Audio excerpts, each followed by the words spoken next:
오늘 하나님께서 주신 이 본문 말씀으로 하나님을 찬양하라 이런 제목으로 말씀을 선포합니다. 금년도 우리 교회 표어가 뭐죠? 그래서 이 하나님을 찬양하는 제목으로 제가 상당히 많은 말씀을 선포를 했습니다. 하나님께서 기들으셨던 지금 인류 역사에 나타난 모든 그 귀한 인물들, 그리고 성경에 기록된 인물들을 보게 되면 공통점이 많이 있어요. 그 중에 하나가 고난을 당한다는 겁니다. 하나님께 주신 그 사명을 감당하면서 남다른 어려움을 많이 당했어요. 아브라함도, 모세도, 다니엘도, 사도 바울도 한결같이 고난을 당했습니다. 근데 그분들이 말이에요, 또 똑같은 특징이 하나 있는데, 그 고난에서 주신 사명을 그냥 포기하거나 그러지 않았어요. 누구 원망도 하지 않았어요. 오히려 그 고난 가운데서 신앙이 더 점점 자라고, 사도 바울 같은 분들은 내가 다른 사람보다 수고를 참 많이 했지만 내가 한 것이 아니고 나와 함께 하신 하나님의 은혜다 이렇게 고백을 했습니다. 다윗도 참말 많은 고난을 당했어요. 하나님께서는 이스라엘의 초대왕 사울이 말씀에 불순종하자 그냥 버리시죠. 그러면서 사무엘에게 너 이새의 집에 가서 다윗에게 기름 부어서 왕을 세우라 이런 말씀을 합니다. 이 사실을 한 사울이 다윗을 그냥 기회만 있으면 죽이려고 그랬어요. 얼마나 많은 고통을 당했던지. 그리고 왕으로 등극하고 나서도 주변 나라들과 영토 분쟁을 벌이면서 엄청난 고난을 당했습니다. 그런가 하면 아들 압살롬으로부터 왕이 찬탈을 3일 동안 당하고, 아들의 반역으로 인해 가지고 목숨을 부지하기 위해서 도망을 쳐야 했던 참 기막힌 일도 있었습니다. 다윗은 그 많은 환난 중에 하나님께서 자신을 구원해 주셨다는 이 사실을 깨닫고 정리가 어느 정도 되었을 때 하나님 앞에 오늘 이 본문 말씀 보면 찬양을 하고 있습니다. 자, 1절을 한번 읽어볼까요? 1절 시작. 여호와께서 다윗을 모든 원수의 손과 사울의 손에서 구원하신 그 날에 다윗이 이 노래의 말씀으로 여호와께 아뢰어. 다윗이 그 고난스러운 상황들이 어느 정도 정리됐을 때 깨닫게 된 것이, 우리 인간 스스로는 고난에서 절대 헤어날 수가 없네. 하나님께서만 이 고난에서 건져 주실 수가 있네. 모든 구원은 하나님께로부터 오네. 이것을 깨달은 거예요. 그래서 찬양하지 않을 수가 없었습니다. 다윗은 평생에 여호와의 구원을 찬양하며 산 분이었습니다. 2절부터 3절을 같이 한번 읽어볼까요? 신앙 고백적으로 하나님을 찬양합니다. 시작. 이르되 여호와는 나의 반석이시요 나의 요새시요 나를 위하여 나를 건지시는 자시요 내가 피할 나의 반석의 하나님이시요 나의 방패시요 나의 구원의 뿌리시요 나의 높은 망대시요 그에게 피할 나의 피난처시요 나의 구원자시라. 나를 폭력에서 구원하셨도다. 다윗은 지금 팔레스틴의 그 지형 여건 등을 갖다가 비유를 해가지고 하나님께서 자신을 구원해 주셨고 보호해 주셨고 지켜 주셨다고 말씀을 하고 있는 겁니다. 신앙을 고백하고 있는 거예요. 특히 하나님을 망대에 비유한 것은, 여러분 망대는 그 위에서 저 적군이 오는지 아는지 파수꾼이 서가 있거든요. 그 적군이 쳐들어오면 지금 저기 쳐들어온다 이렇게 알려야 돼요. 근데 이 하나님을 망대에 비유했다는 것은 대단한 참 영적으로 깨어 있었다는 거예요. 하나님께서 항상 나를 뭐 했다고요? 보호하시고 지키시고, 그래서 자신이 그 어려움에서 구원받을 수 있었다 이렇게 고백을 하고 있는 겁니다. 바꿔 말씀드리면 이런 얘기예요. 모든 상황에서 하나님이 지키시고 보호하심으로 인해서 다윗 자신이 지금 왕으로서 건재할 수 있었다. 지금 이렇게 왕으로서 통치하고 있다 이렇게 고백하는 겁니다. 여러분, 하나님께서는 우리의 가정 안전한 포구입니다. 가장 안전한 피난처요. 태풍이 불어오게 되면 배들이 그 방파제 안으로 들어가죠. 그걸 포구라고 그렇게 하죠. 그 안에 들어가는 거는 적어도 웬만한 파도가 밀려오면은 막을 수 있도록 방파제를 더 막아놨죠. 그런데 너무 심하게 태풍이 불어치면 그거 다 부서집니다. 그런데도 그 안에 들어가 있으면 좀 안전해요.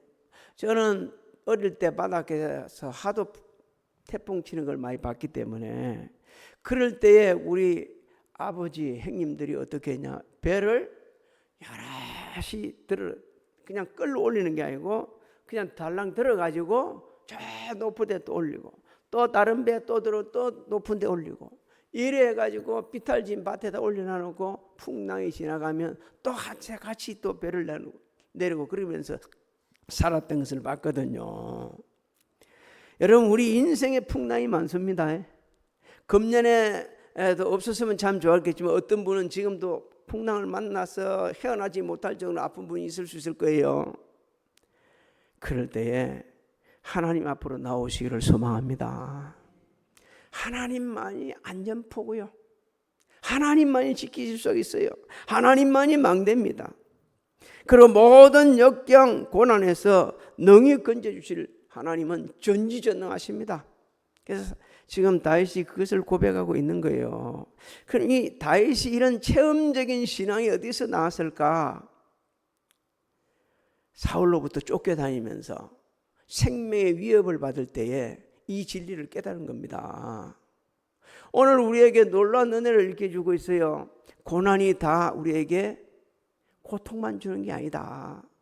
우리 인생에 마이너스만 있는 게 아니다. 고난을 통해서 깨닫는 게 너무 많다. 고난을 통해 우리의 신앙이 더 성장하고 성숙할 수가 있게 되어지고요. 지금까지 몰랐던 은혜를 깨닫게 되지고요. 여기 하나님이 함께 계시네라는 것을 깨닫게 되지는 거예요. 그래서 고난을 가리켜서 우리를 유익하게 하시는 변장된 축복이라고 말을 하시는 분들도 있었습니다. 이 고난 중에 하나님을 체험적으로 만나는 분들은요, 꼭 자신이 만난 하나님을 정언합니다. 그리고 많은 사람이 유익을 줘요. 그 중에 한 분을 제가 소개하려고 그러는데 세계적인 신경학자이자 정신의학자인 빅터 프랭클입니다. 이 외국 사람의 이름은 항상 제가 발음하기 어려워요. 2차 세계대전 중에 독일은요, 유대인을 수용소에 가다 놓고 엄청나게 많은 사람을 학살을 합니다. 당시 빅터 프랭클도 유대인 수용소에 수감이 되었어요. 그는 정신의학자로서 비참한 그 수용소 생활을 하고 있는 이 동료들을 유심히 살피는 거예요. 살피보니까 막 깨닫는 게 오는 거예요. 사람이 먼저 죽어나가는 사람이 있는 거예요. 먼저 죽어나가는 사람들 대부분은 삶의 의욕을 잊어버리고 자포자기한 사람들이 먼저 죽어나가더란 거예요. 또 삶의 희망을 잊지 않고 그 절망적인 환경에서도 하루하루 꿈을 지니고 살아가는 사람들은 끝까지 버티더라는 거예요. 끝까지. 그래서 그를 깨닫습니다. 사람이 굶주리구나. 환경 때문에 죽는 건 아니네. 절망 때문에 죽는 기구나. 이걸 깨닫게 됐어요. 살아야 하는 의미를 잊어버린 사람들은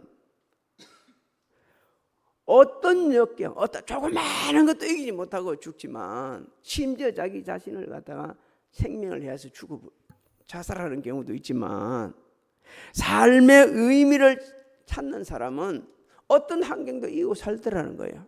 그래서 이분이 나중에 풀려났습니다. 자신의 이 체험을 살려가지고 훗날에 의미요법이라는 정신질환 치료의 똑똑한 원리를 창안을 합니다.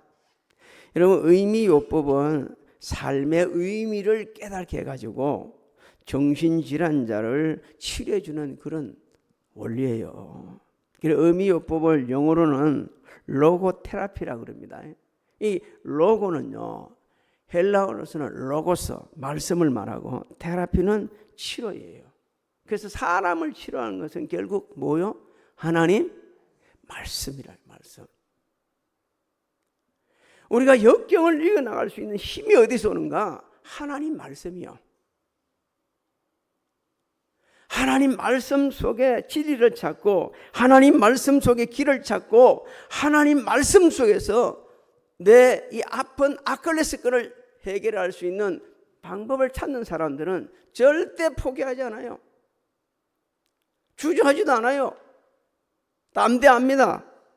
환경을 이기고 자신을 이기고 세상을 이기고 악한 사탄을 이기면서 앞으로 나아갑니다.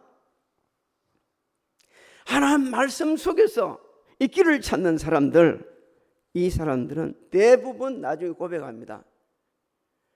하나님을 찬양하는 거예요. 하나님이 이렇게 하셨습니다라고 고백을 하는 겁니다.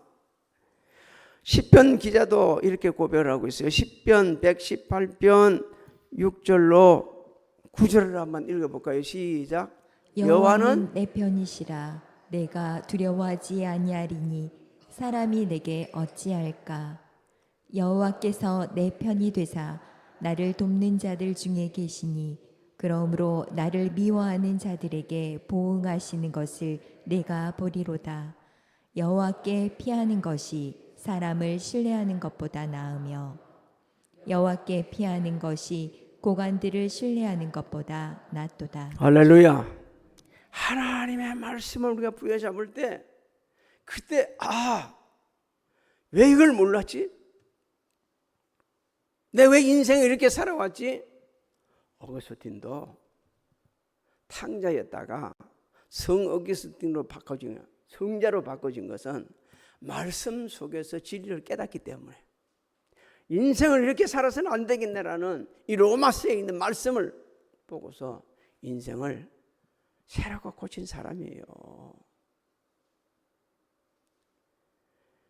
요즘 시대는 말씀은 홍수 속에 살지만 사람들이 잘 안 들어요. 읽지 않아요. 가까이 하지 않아요. 그러니까 매일 힘드는 거예요. 하나님의 말씀은 여전합니다. 변함이 없으십니다. 약속하신 그대로 이끌어가시는 분이 하나님이십니다. 말씀 자체가 하나님의 능력, 하나님 자신이에요.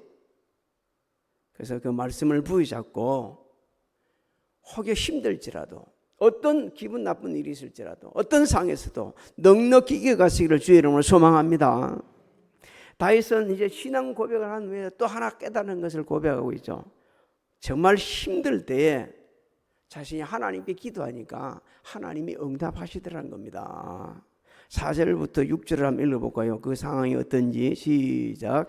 내가 찬송받으실 여호와께 아뢰리니 내 원수들에게서 구원을 받으리로다. 사망의 물결이 나를 애우고 불의의 장수가 나를 두렵게 하였으며 소울의 줄이 나를 두르고 사망의 올무가 내게 이르렀도다. 다윗이 자신이 지금 당하고 있는 위험을 사망의 물결, 불의의 창수, 소울의 줄, 사망의 올무로 표현하고 있죠. 한마디로 표현하면 나 지금 죽음의 문턱에 서 있습니다. 하나님 안 도우시면 이제 죽을 수밖에 없는 상황입니다 라고 아뢰는 거예요. 여러분, 그 기도가 하나님을 찬양하는 겁니다. 하나님의 절대 주권을 믿기 때문에, 하나님만이 우리 기도를 응답해 주시고 이 상황에서 건져를 확신하기 때문에 그 확신이 하나님을 찬양하는 거예요. 입술만 찬양하는 게 아니고 그 삶이, 그 신앙 고백으로 하나님을 찬양하고 있는 겁니다. 오늘날도 사망의 문턱에서 부르짖어서 응답받고 회복된 사람들 많이 있죠. 특히 성경에는요, 그 성경뿐만 아니라 인류 역사에 보게 되면 진짜 악한 권세자들이 무고한 사람을 짓밟고 죽이는 일들이 얼마나 많이 있는지 지금은 누가 그럽니까? 몰라요? 지금은 누가 그리 사람을 많이 죽이요? 너무 우리는 성경만 읽어가지고 뉴스를 안 들어서 푸틴이 지금 얼마나 많은 사람을 죽여요. 지금 그 사람 무엇 때문에 그렇게 사람을 죽이는지도 몰라. 자기는.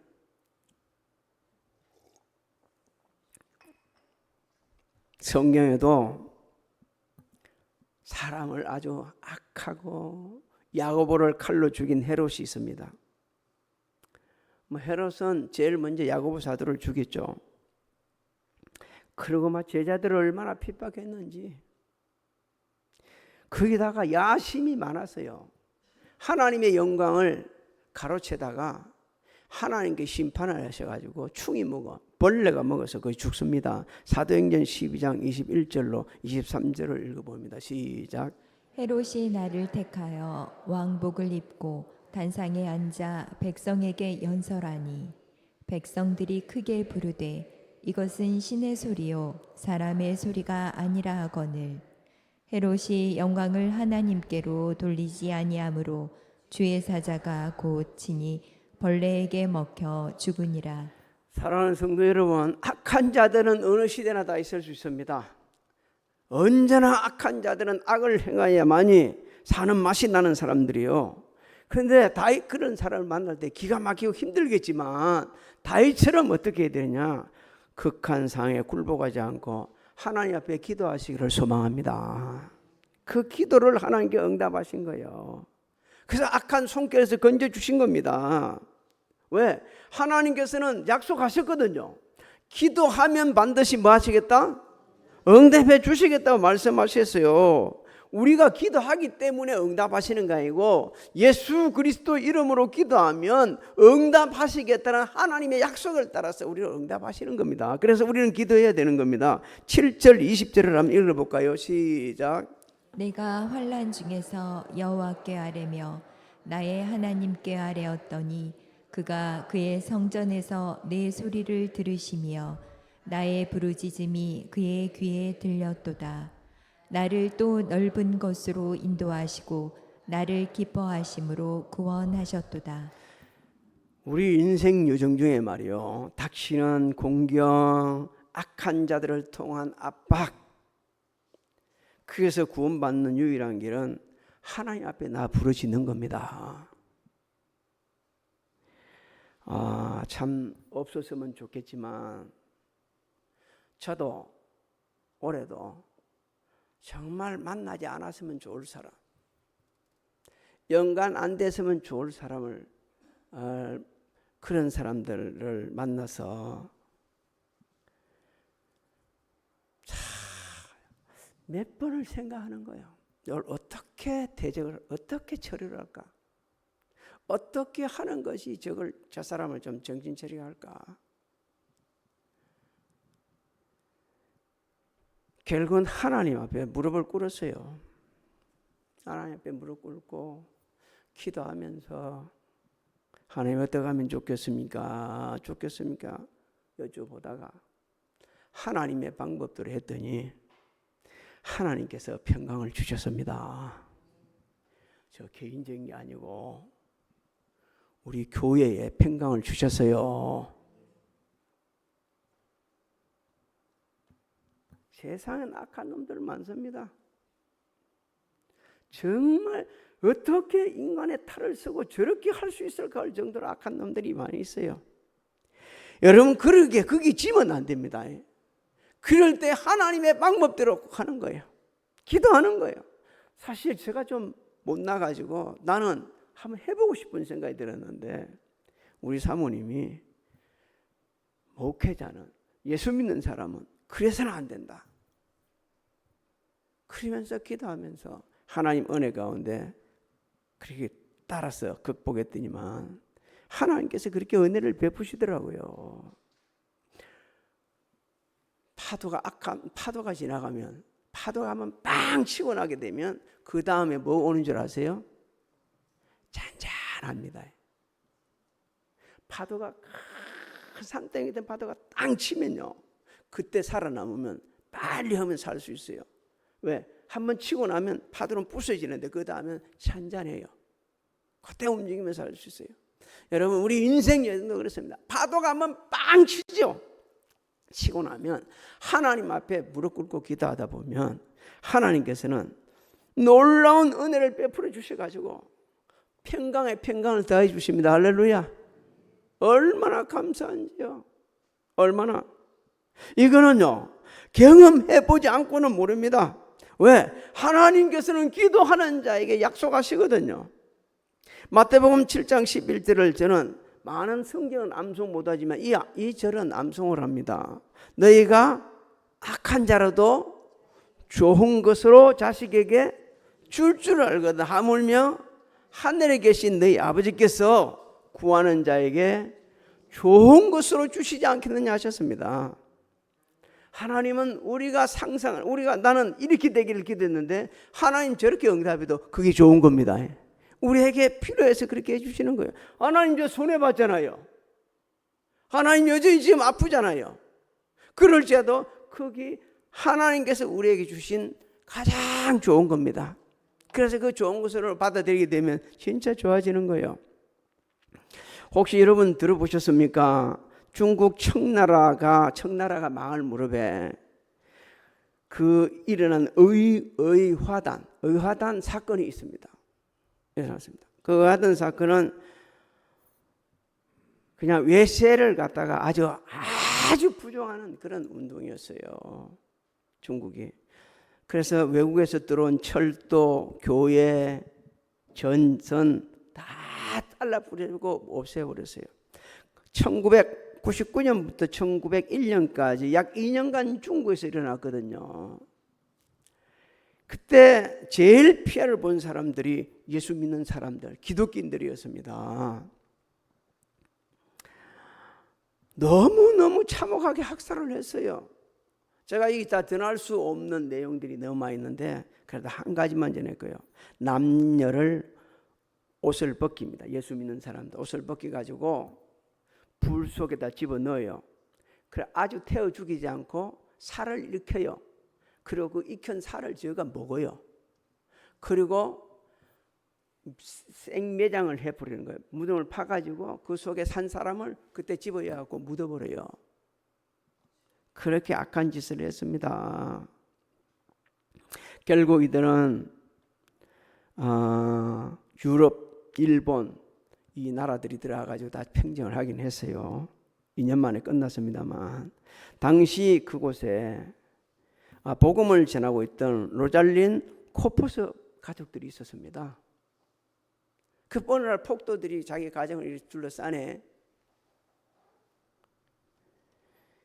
죽는 거는 겁이 하나도 안 났다는 거예요. 자기 가족들 모두가 다 죽음에 대해서는 겁나는 게 하나도 없는데 뭐에 두려웠냐? 너무너무 악한 그 고문, 죽기까지 그 고문당하는 게 그게 너무 두려웠다는 거예요.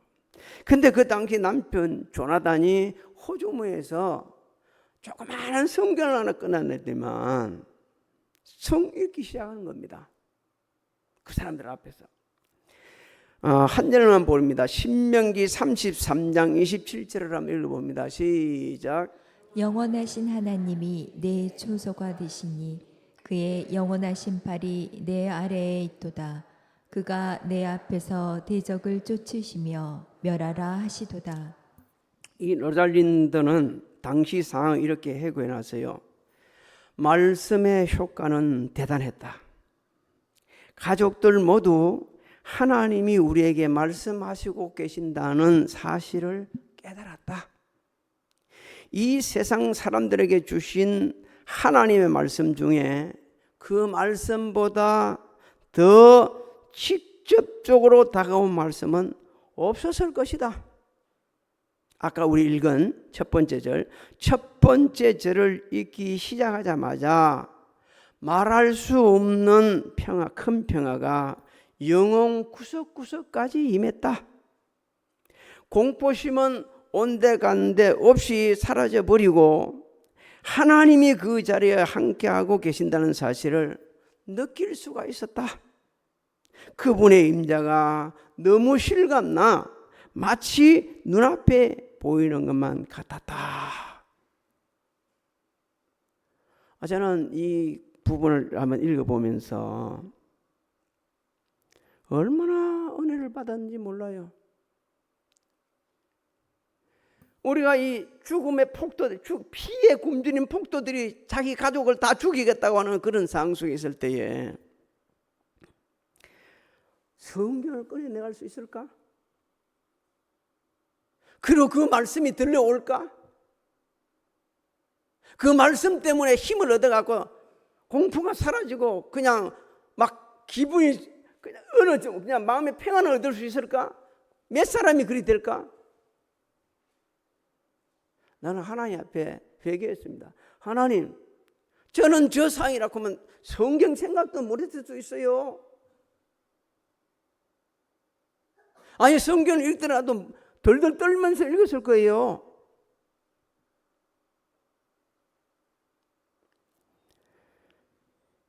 하나님의 말씀은 살았고 역사하십니다. 믿습니까? 그냥 잊지 마세요. 우리 심령과 골수를 뭐 한다고요? 찔러 쪼갠다는 거, 변화시킨다는 거예요. 하나님의 말씀은 교훈과 책망과 바르게 함과 의로 교육하기에 유익하다 했어요. 그 말씀이 우리를 갖다가 하나님의 사람으로 변화시키고 그 말씀이 우리를 모든 선한 일을 갖다가 감당할 수 있는 사람으로 바꿔놓습니다. 그래서 성경은 이렇게 말합니다. 너 하나님의 사람아, 이렇게 말씀합니다. 여러분, 우리는 하나님께 속한 자들입니다. 믿습니까? 하나님께 속한 자라 해가지고 고난 없는 게 아니에요. 그걸 인간의 방법으로 자기 생각으로 해결해 가려고 하지 말고 다윗같이 말씀을 붙잡고 기도하게 되지면, 약속의 말씀을 붙잡고 기도해지게 되면 하나님께서는 로랄린드가 경험했던 것처럼 우리의 근심 걱정을 거두어 가십니다. 세상에 줄 수 없는 평강을 우리에게 주시는데요,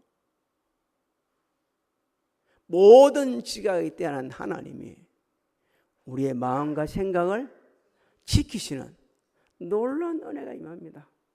그리 되면 미움도 사라지고 원망도 사라지고 교만도 자만도 없어지고요, 모든 것이 하나님의 은혜, 그러면서 하나님을 찬양하는 삶으로 바꿔지게 되집니다. 주의 일을 할 뿐만 아니라 삶의 현장에서 참 여러 가지 얼지 있는 일 많이 당해요. 한 번쯤 뭐 이런 일 없으면 좋겠는 이런 일이 있을 때 꼭 오늘 이 말씀을 기억하면서, 그래, 이럴 때 하나님 말씀 붙잡아야지, 이럴 때 기도해야지, 이때가 내 영적 성장, 인격 성장,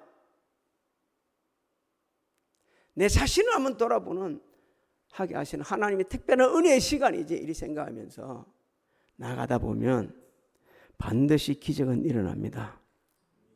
오늘 예배드리는 사랑하는 성도님이 올해 이제 얼마 안 남았어요. 9월 달입니다. 얼마 없어요. 지난 시간들이 어땠는지 그 생각도 하지 말고 남은 시간에 매일의 삶이 하나님을 찬양하는 삶이 되셔서 주변에 오늘부터 원치 않는 일도 이기시고 힘들고 지칠 때에도 일어서시고 원망과 불평이 가득할 때도 감사가 넘치는 삶이 되시기를 주님의 이름으로 축복합니다. 축복합니다. 지금은 우리 주 예수 그리스도의 은혜와 하나님 아버지의 만극하신 사랑하신가 성령님의 감화감동 교통의 역사하심이 오늘 예배드린 사랑하는 성도들, 가정, 직장, 사업장, 자녀들, 진행하는 일들, 우리 교회, 대한민국이 지금으로부터 영원토록 함께 하실지어다.